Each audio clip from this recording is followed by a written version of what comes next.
कारी आनंद भाग्य दाई तुला नेवता हे झार झार तुला कारी आनंद भाग्य दाई तुला नेवता हे झार झार धर्मी मंथन हाथे मदाई खोजते हमारा पारा वो दाई खोजते हमारा पारा तोला कारी आनंद भाग्य दाई तुला नेवता हे झार झार तोला कारी आनंद भाग्य दाई तुला नेवता हे झार झार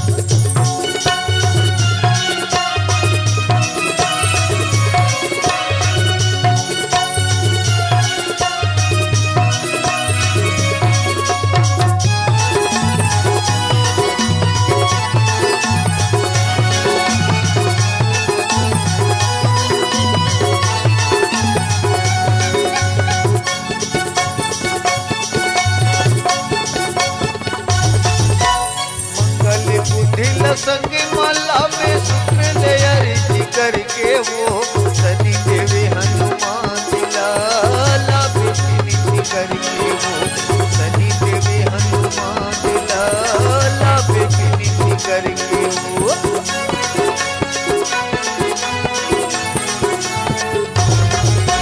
मंगल बुधेल संगे मला में शुक्र दयारी करके वो शनि देव हनुमान लाला बेटी करके वो शनि देव हनुमान लाला बेटी करके वो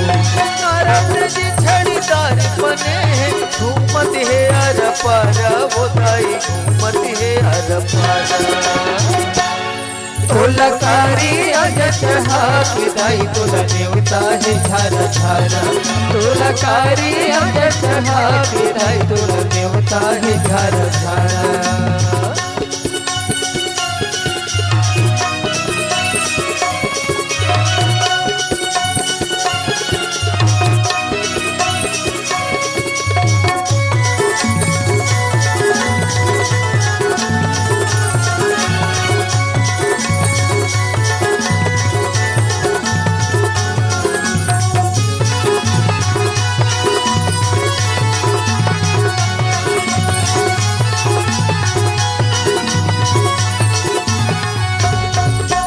रवि सोमिला के संगे माला पे गुरु लयरी जी करके वो तीनों लोग खियो 14 भुवन माँ गिन गिन के पौरी पर के वो तीनों लोग खियो 14 भुवन माँ गिन गिन के पौरी पर के वो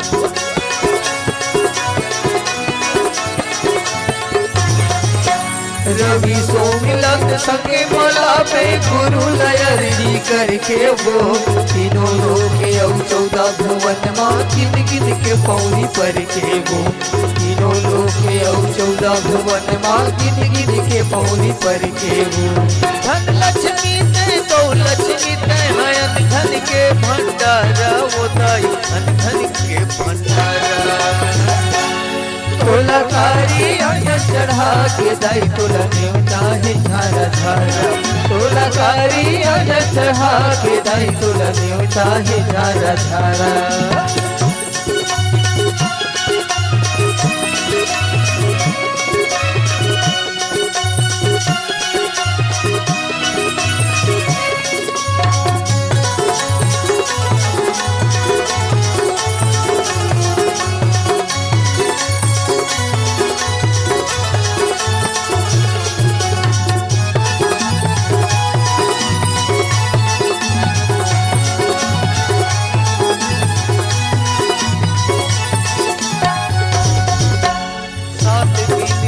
सातों बहिनिया रूपी धरे मन मन के वो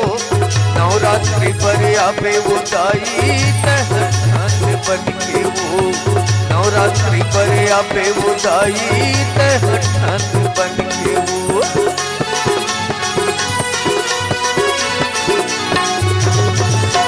सात गिनले सातों बहिनिया रूप धर मन मन के वो नवरात्रि बड़े आवे वो दाई तहन ठन बन के वो नवरात्रि बड़े आवे वो माता तहन ठन बन के वो अरे बरताई माटी गढ़ते हो रही बे मोरे सहारा वो ताई रही बे मोरे सहारा